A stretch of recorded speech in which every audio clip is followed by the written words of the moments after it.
एकाग्रता का रहस्य।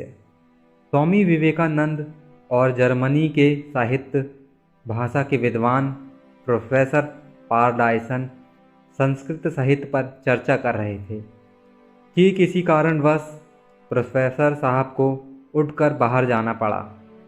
स्वामी जी के पास पड़ी एक किताब उठाकर उसके पन्ने पलटने लगे। वह कविताओं का संकलन था। वह उसे पढ़ने में लीन हो गए। थोड़ी देर बाद प्रोफेसर डायसन अपना काम निपटाकर लौट आए, लेकिन स्वामी जी किताब पढ़ने में इस कदर खोए थे कि डायसन के लौटने का उन्हें पता ही नहीं चला। कुछ देर बाद डायसन को लगा कि स्वामी जी जानबूझकर उन्हें नज़रअंदाज कर रहे हैं। पूरी किताब पढ़ने के बाद जब स्वामी जी ने अपनी गर्दन ऊपर उठाई तो डायसन को सामने बैठकर इंतज़ार करता पाया। वह बोले, क्षमा कीजिए, मैं पढ़ रहा था, इसीलिए आप कब आए इसका पता ही नहीं चला। स्वामी विवेकानंद द्वारा माफ़ी मांगने के बावजूद डायसन के मन का मलाल ख़त्म नहीं हुआ।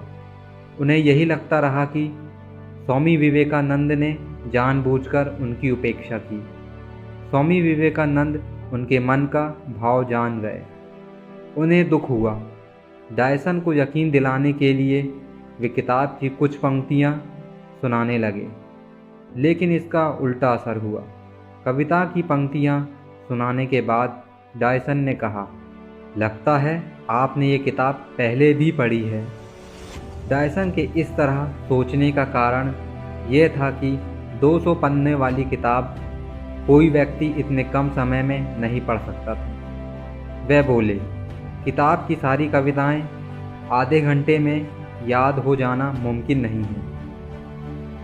इस पर स्वामी विवेकानंद ने कहा, मिस्टर डायसन, जीवन में सबसे महत्वपूर्ण है एकाग्रता। दोस्तों, एकाग्रता जितनी अधिक होगी आपका समय उतना ही कम लगेगा या काम का परिणाम उतना ज़्यादा होगा। कहने का अर्थ यह है कि एकाग्रता से किया गया काम जल्दी और कम समय में होता है।